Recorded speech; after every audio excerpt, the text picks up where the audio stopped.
Good morning friends, मैं हूं advocate S प्रशांत, unique law classes से। एंड आपके सामने आज बहुत ही बड़ा टॉपिक लेके आया हूं मेरे विधि के छात्रों के लिए। जानिए हमारे कानून के अंदर लैंगिक अपराधों से बालकों का संरक्षण अधिनियम 2012 भाग फर्स्ट अधिनियम का संक्षिप्त परिचय। हम लोगों के मन में आता है कि लैंगिक अपराधों के बालकों का संरक्षण कैसे कर सकते हैं, तो बहुत आसान भाषा में आपके लिए वीडियो लेके आया हूँ।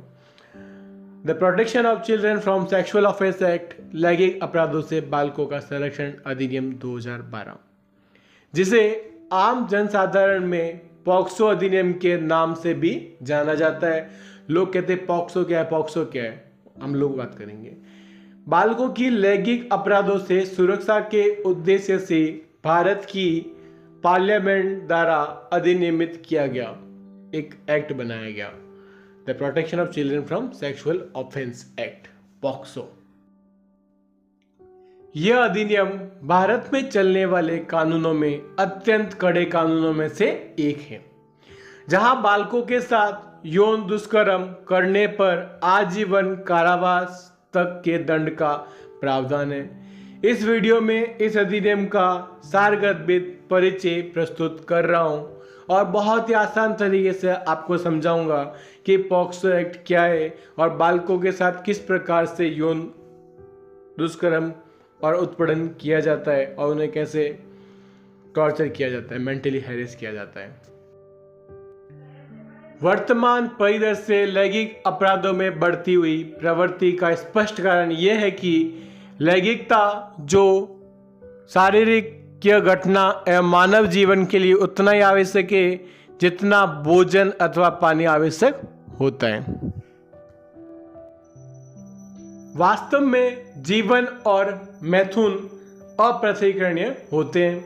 इसके अलावा लैंगिक आवेग सभी व्यक्ति, चाहे वह पुरुष हो या स्त्री हो, धनी हो या गरीब हो, अमीर हो या गरीब हो, शिक्षित हो या अशिक्षित हो, पढ़ा लिखा हो या अनपढ़ हो, उच्च स्तर का व्यक्ति हो या निम्न स्तर का हो, समान रूप से प्रभावित करते हैं। लेकिन व्यक्तियों के बीच काम वासना की भावना उनके व्यक्तित्व लक्षण तथा जैव शारीरिक कारकों पर निर्भर रहते हुए परिवर्तित हार्मोन्स चेंज होते हैं उम्र के अनुसार।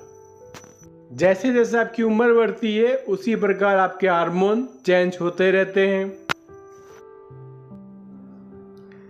इस प्रकार कतिपय व्यक्ति प्रकृति के द्वारा अधिक कामुक होते हैं, जबकि अन्य व्यक्ति प्रत्युत्तर सुस्त हो सकते हैं। यह अंतर उन जनन ग्रंथियों के अंतर के कारण होता है जो कुछ व्यक्तियों में अन्य व्यक्तियों की अपेक्षा अधिक सक्रिय होती है। लैंगिकता के प्रति दृष्टिकोण में यह अंतर व्यक्तियों के भौतिक, सांस्कृतिक अथवा सामाजिक आर्थिक वातावरण पर निर्भर कर सकता है। उच्च स्तर के व्यक्ति यद्यपि वे काम वासना के द्वारा अभिप्रेरित हो, फिर भी वे अपनी सामाजिक प्रास्तिक को नष्ट हो जाने के भय के कारण उन्हें मन में डर रहता है कि हमारे मन में प्रेस्टीज खराब नहीं हो, इज्जत खराब नहीं हो, उसे अभिव्यक्त करने का पर्याप्त साहस नहीं रख सकते। जबकि वे व्यक्ति जो समाज में कोई वास्तविक स्थिति नहीं रखते हैं, अपनी काम वासना को अभिव्यक्त करने और लैंगिक व्यवहारों में लिप्त होने में नहीं हिचकिचा सकते, क्योंकि वे उन्हें समाज में अपनी प्रासंगिकता को नष्ट होने में कोई उनको भय नहीं होता कि लोग हमारी मजाक उड़ाएंगे, लोग हमारी इंसल्ट करेंगे, उन्हें उनसे कोई फर्क नहीं पड़ता है।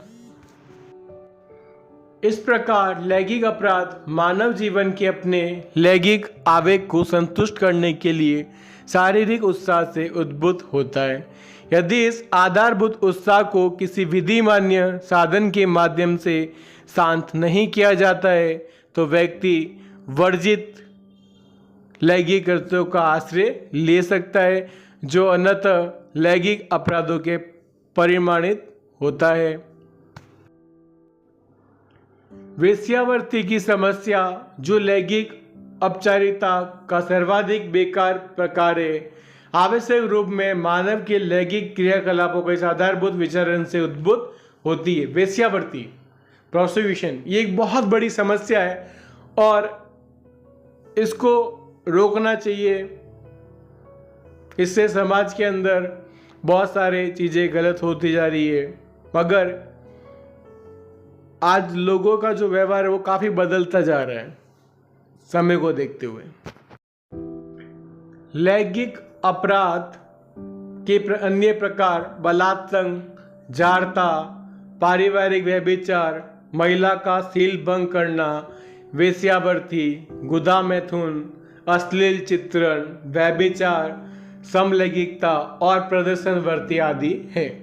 जो भी मैंने बताए, बलात्संग, जारता माने किसी से मारपीट करना, पारिवारिक किसी और से गलत व्यवहार करना, वेश्यावृत्ति करना, अश्लील गलत गंदे पिक्चर या वीडियो देखना, ये बहुत ज़्यादा, और समलैंगिक, सेम लिंग द्वारा प्रेम संबंध बनाने।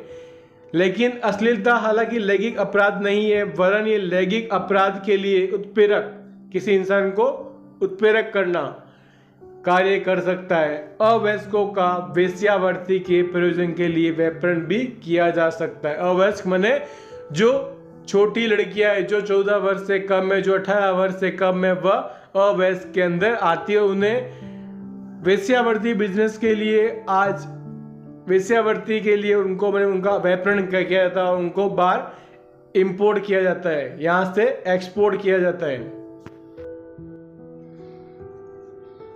जीव विज्ञानीय रूप में मैथुन को बहुत कष्ट निवारक के रूप में समझा जाता है।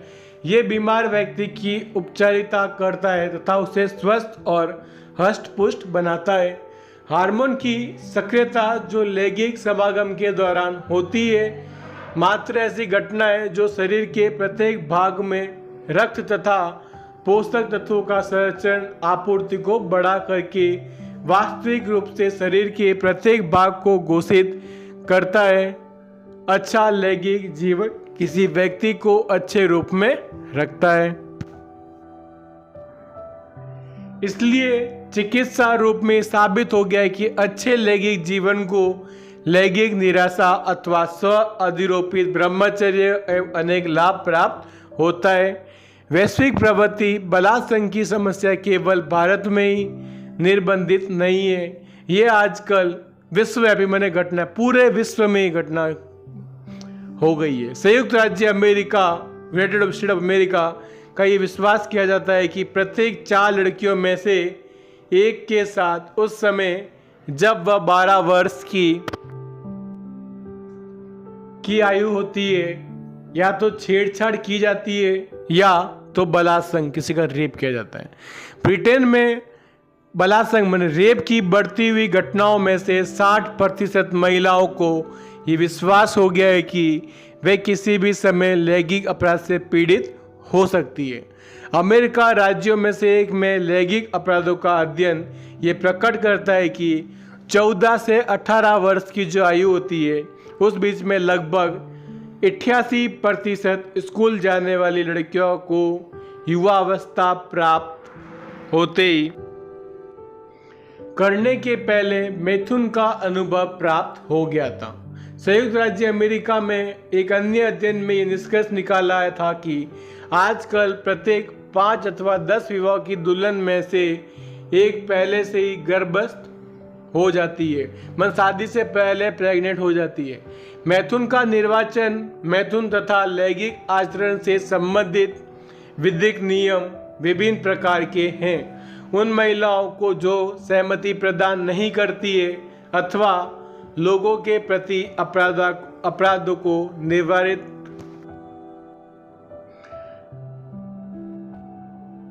करने की मांग करते हुए सहमति प्रदान करने वाले नियमों के निरुग्य समझी जाती है।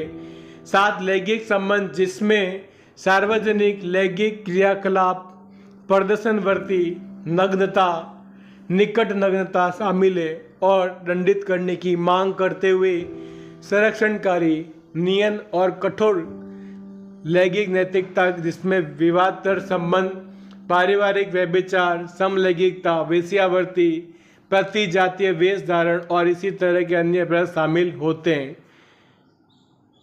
बनाए रखने की मांग करने वाले नियम हैं।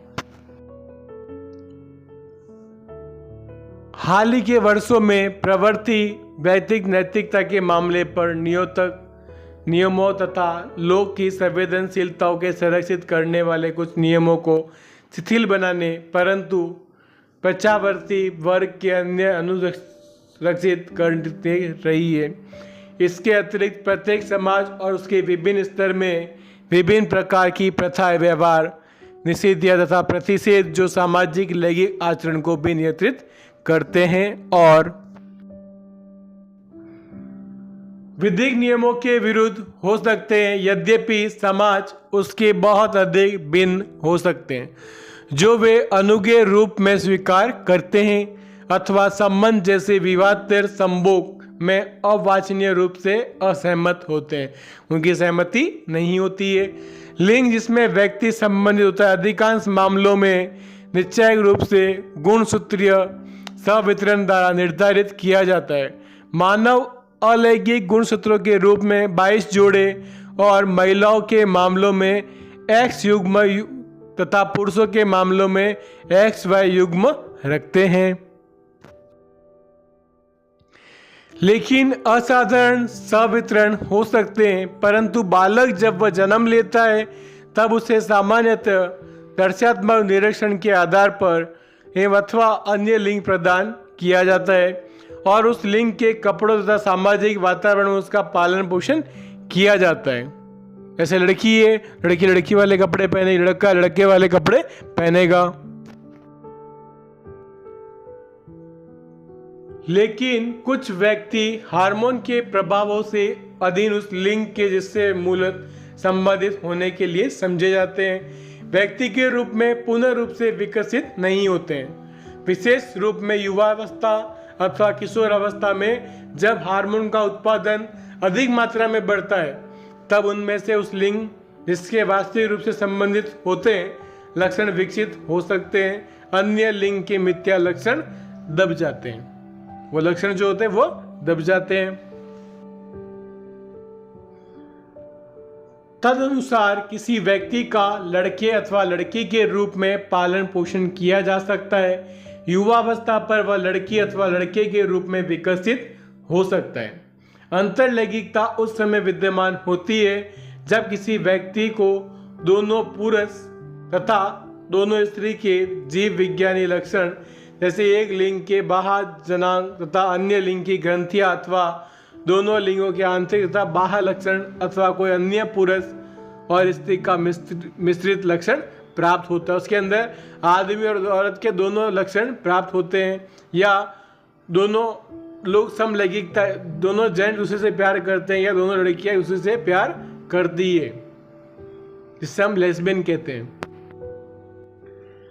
ऐसे में जीव विज्ञान असामान्यता व्यक्ति को एक लिंग के रूप में पालन पोषण किए जाने के लिए अग्रसर कर सकती है, परंतु युवा अवस्था पर हार्मोन की सक्रियता ये प्रदर्शित करती है कि बालक वास्तविक रूप में अन्य लिंग का तो नहीं है, वे लिंग परिवर्तनता इच्छा को अग्रसर कर सकती है।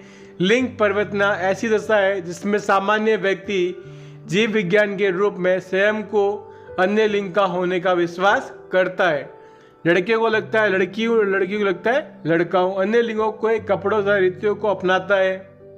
लड़का है वह लड़के के कपड़े पहनने की इच्छा जाहिर करता है कि लड़के के कपड़े उसको पहनने। कभी कभी लिंग परिवर्तित व्यक्ति हार्मोन अथवा शल्य क्रियात्मक उपचारों के माध्यम से उसमें परिवर्तित किए जाने की इच्छा करता है, जिसमें स्वयं को वास्तविक रूप में होने का विश्वास करता है। ऐसी तथाकथित लिंग परिवर्तन की शल्य क्रियाएं वास्तव में लिंग को परिवर्तित नहीं करती है, परंतु उस लिंग का व्यक्ति होना दिखने में सहायक प्रदान करती है, जिससे कि वह संबंधित होने का विश्वास करता है अथवा करती है, वह वास्तविक रूप से उससे संबंधित है। समलैंगिकता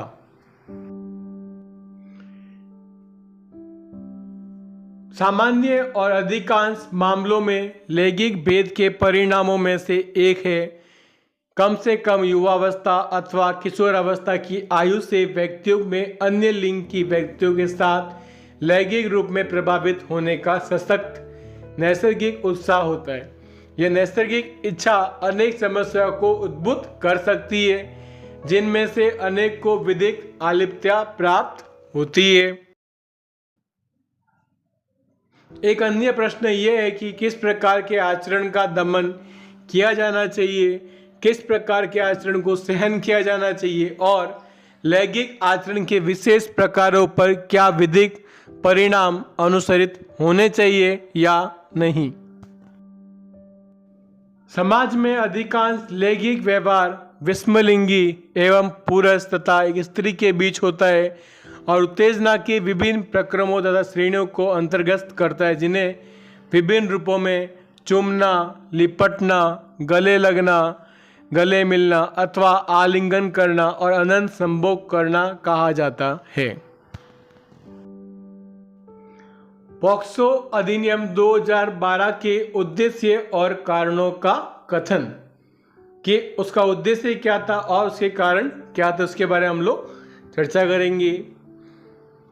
नंबर 1, संविधान का अनुच्छेद 15 अन्य बातों के साथ ही साथ राज्य को बालकों के लिए विशेष उपबंध करने के लिए शक्तियां प्रदान करता है हमारे भारतीय संविधान के अंदर। पुनः अनुच्छेद 39 के अंदर अन्य बातों के साथ ही प्रावधान करता है कि राज्य अपनी नीति का विशिष्ट रूप से इस प्रकार से संचालन करेगा कि सुनिश्चित रूप से बालकों की सुकुमार अवस्था का दुरुपयोग ना हो और बालकों तथा अवयस्क व्यक्तियों की शोषण से सुरक्षा की जाए और उनको स्वतंत्रता, गरिमा में वातावरण, स्वास्थ्य, विकास के अवसर तथा सुविधाएं प्रदान की जाए।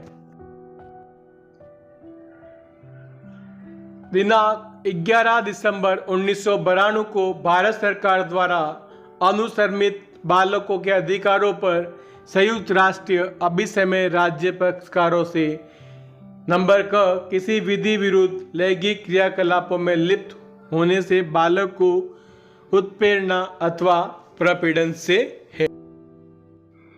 नंबर ख वेश्यावृत्ति अथवा अन्य विधि विरुद्ध लैंगिक व्यवहार में बालकों को शोषणकारी दुरुपयोग से और अश्लील साहित्य के क्रियाकलापों तथा सामग्रियों में बालकों को शोषणकारी दुरुपयोग से निवारित करने में लिए सभी समुचित राष्ट्रीय, द्विपक्षीय और बहुपक्षीय उपाय करने की अपेक्षा करता है और उनका दुरुपयोग नहीं हो। किसका? बालकों का। नंबर 3, राष्ट्रीय अपराध अभिलेख ब्यूरो के द्वारा एकत्र किए गए आंकड़े दर्शाते हैं कि बालकों के विरुद्ध लैंगिक अपराध के मामलों में वृद्धि हुई है। इसकी महिला तथा बाल विकास मंत्रालय द्वारा किए गए बालकों के दुरुपयोग पर अध्ययन भारत 2007 के द्वारा संपुष्टि होती है। इसके अतिरिक्त बालकों के प्रति लैंगिक अपराधों पर वर्तमान विधियों के द्वारा पर्याप्त रूप से विचार नहीं किया गया है। बड़ी संख्या में ऐसे अपराधों के लिए न तो विनिर्दिष्ट रूप से उपबंध किया गया है, न ही उनके लिए पर्याप्त रूप से दंडित किया गया है। बालकों के हितों को दोनों को पीड़ित व्यक्ति तथा साक्षी के रूप में संरक्षित किए जाने की आवश्यकता है।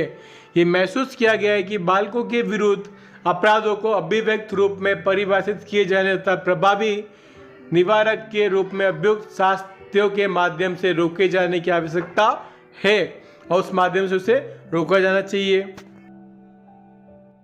नंबर 4, इसलिए अन्य बातों के साथ ही साथ रिपोर्टिंग करने, साक्ष्य अभिलिखित करने, अपराधों के अन्वेषण और विचारण के लिए बाल मित्रवत प्रक्रिया समाविष्ट करते हुए न्यायिक प्रक्रिया के प्रत्येक प्रक्रम पर बालक के हित और भलाई को संरक्षित करने को सम्यक रूप से ध्यान में रखते हुए लैंगिक हमले, लैंगिक उत्पीड़न तथा अश्लील साहित्य के अपराधों से बालकों के संरक्षण के लिए प्रावधान करने तथा ऐसे अपराधों के त्वरित विचारण विशेष न्यायालयों की स्थापना के लिए प्रावधान करने हेतु स्व अंतर्वेश व्यापक विधायन अधिनियमित करने के लिए प्रस्ताव किया जाता है। और ऐसा कोई भी केस होता है वह पॉक्सो न्यायालय के अंदर सुना जाता है। उसके लिए अलग से कोड भी बनी हुई है। नंबर 5, विधेयक सभी बालकों के लैंगिक दुरुपयोग से रक्षा, सुरक्षा तथा संरक्षण के लिए अधिकार के प्रवर्तन में योगदान देगा। अगर आपको मेरा वीडियो अच्छा लगता है तो प्लीज़ एडवोकेट एस प्रसंग के चैनल को सब्सक्राइब कीजिए और बेल आइकन को दबा दीजिए। इससे आपको आने वाली नई नई वीडियो के नोटिफिकेशन मिल जाएंगे। और स्टे ट्यून। Thank you.